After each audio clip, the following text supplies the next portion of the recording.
Hi friends, നമുക്ക് നല്ലൊരു ഒഴിച്ചുകറി തയ്യാറാക്കിയാലോ.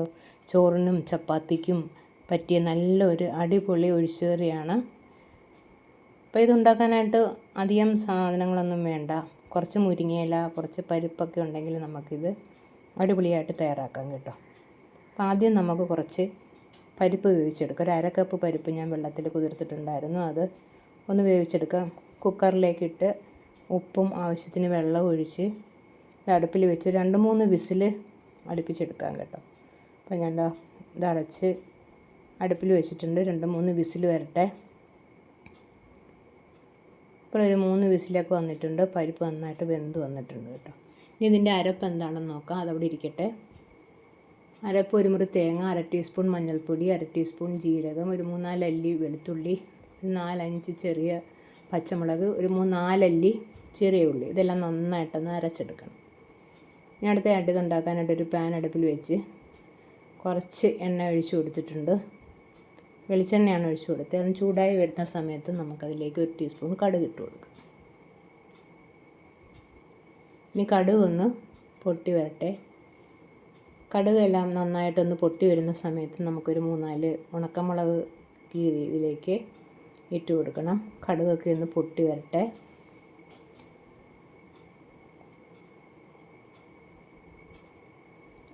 കടുകൊക്കെ പൊട്ടിയിട്ടുണ്ട്. ഇനി നമുക്ക് മുളക് ചേർത്ത് കൊടുക്കാം. മുളകും കൂടെ ചേർത്ത് മുളക് നന്നായിട്ടൊന്ന് മൂത്ത് വരുന്ന സമയത്ത് നമുക്ക് 2 പിടി മുരിങ്ങയില ഉണ്ടല്ലോ, മുരിങ്ങയില കഴുകി അത് ഉതിർത്ത് വെച്ചിട്ടുണ്ട്. അത് നമുക്കിതിലേക്ക് ചേർത്ത് കൊടുക്കാം.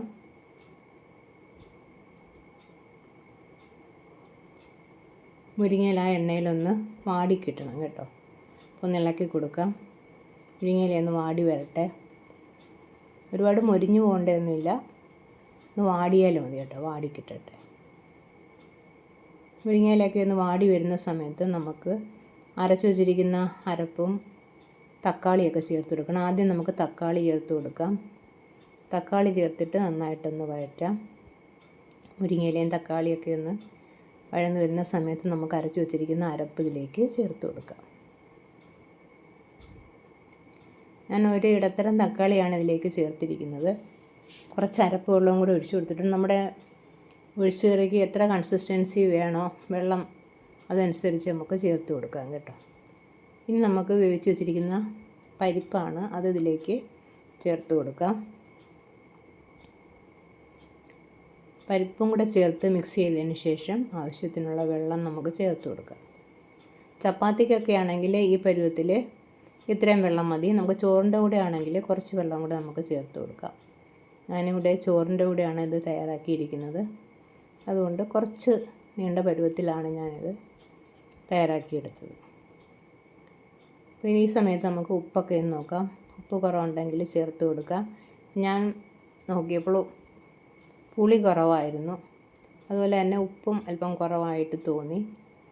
അപ്പോൾ ഞാൻ കുറച്ച് ഉപ്പ് ഇട്ട് കൊടുത്തു. അതുപോലെ തന്നെ കുറച്ച് പുളിവെള്ളം കൂടി ഇതിലേക്ക് ചേർത്ത് കൊടുത്തു.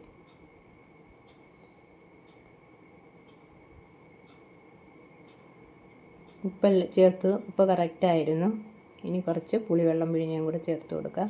അതും കൂടെ ചേർത്തപ്പോഴത്തേക്കും ആ കൺസിസ്റ്റൻസി ചോറിന് പറ്റിയ കൺസിസ്റ്റൻസി ആയിട്ട് മാറി. ഇനി ഇത് നന്നായിട്ടൊന്ന് തിളച്ച് വരണം, അത്രയേ ഉള്ളൂ. അപ്പോൾ ഇതൊന്ന് മൂടി വെച്ച് കൊടുക്കാം. തിളച്ച് വരട്ടെ. നമ്മൾ കടുകും മുളകും ഒക്കെ ആദ്യമേ വറുത്തത് കൊണ്ട് ഇനി വറുത്തിട്ട് കൊടുക്കുകയൊന്നും വേണ്ട. ഇത്രയേ ഉള്ളൂ. ഇത് നന്നായിട്ടൊന്ന് തിളച്ച് വരുന്ന സമയത്ത് നമുക്ക് സ്റ്റൗ ഓഫ് ചെയ്യാം.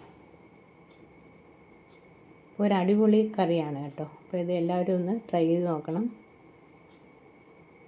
നമ്മുടെ കറി ഇതാ തിളച്ച് വന്നിട്ടുണ്ട്. ഇത്രയും മതി. ഞാനൊന്ന് ടേസ്റ്റ് ചെയ്ത് നോക്കി. നല്ല അടിപൊളി ടേസ്റ്റുള്ള കറിയാണ്. വേറെ കറിയൊന്നും നമുക്ക് വേണ്ട ചോറിൻ്റെ കൂടെ. അപ്പോൾ എല്ലാവരും ഇത് ട്രൈ ചെയ്ത് നോക്കുക. ഇഷ്ടപ്പെടുന്നെങ്കിൽ ലൈക്ക് ചെയ്യുക, ഷെയർ ചെയ്യുക, കമൻറ്റ് ചെയ്യുക, ചാനൽ സബ്സ്ക്രൈബ് ചെയ്യുക. അതോടൊപ്പം തന്നെ ഹൈപ്പ് കൂടി ചെയ്യുക. Okay, thank you.